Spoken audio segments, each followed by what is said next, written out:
So hopefully we all remember the quadratic formula from Algebra 1. If not, I have written it here on your notes for you.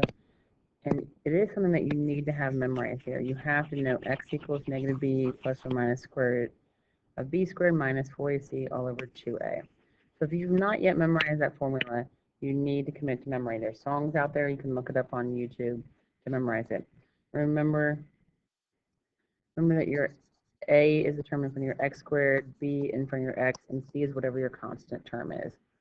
So one thing I want to point out is what's underneath the square root is called your discriminant, and it's b squared minus 4ac.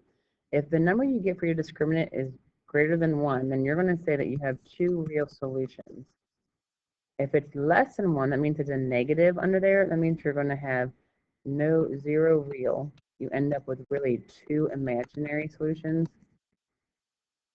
And then if it equals 0, that ends up just being one real solution. So let's just practice the quadratic formula down here. So one thing to note is make sure that your equation equals 0. So you'd have to subtract over your 35 first on the problem.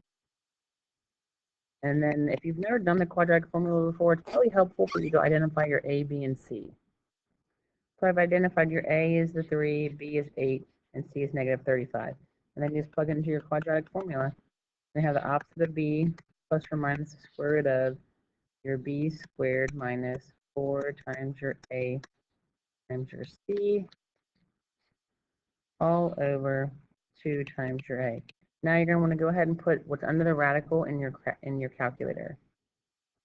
So when I plug that in my calculator without the square root, because sometimes it's going to come out as a decimal.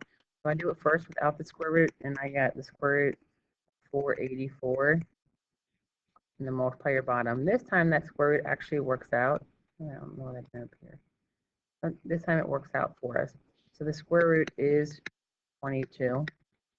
And so you actually need to do negative 8 plus 22, divide that by 6. And negative 8 minus the 22, and then divide that by 6. When I did the subtraction, I got 2 1/3 and negative 5. So you can check that in your calculator and make sure that you can type that in correctly too. So for number 2, I went ahead and I subtracted my 5x over and added my 9.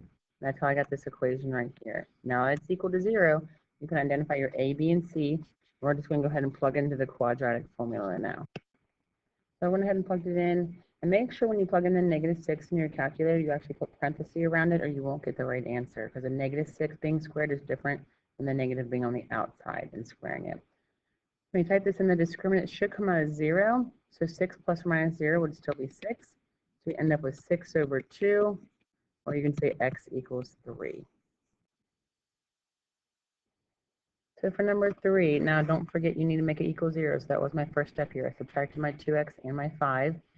So my A is going to equal 1, my B equals 2, C equals 5, and go ahead and plug that into the quadratic formula. So this time you can see how I plugged it into the quadratic formula. The discriminant this time I got was 24, so you'd have 2 plus or minus square root of 24 all over 2. And I would break down that 24 like we had done in the past, and that should break down into 4 times your 6. So really you would end up with 2 plus or minus 2 squared is 6 all over 2. Since they both are divisible by 2 on the outside of the radical, then you can divide them and you should get 1 plus or minus the square root of 6 for your final answer.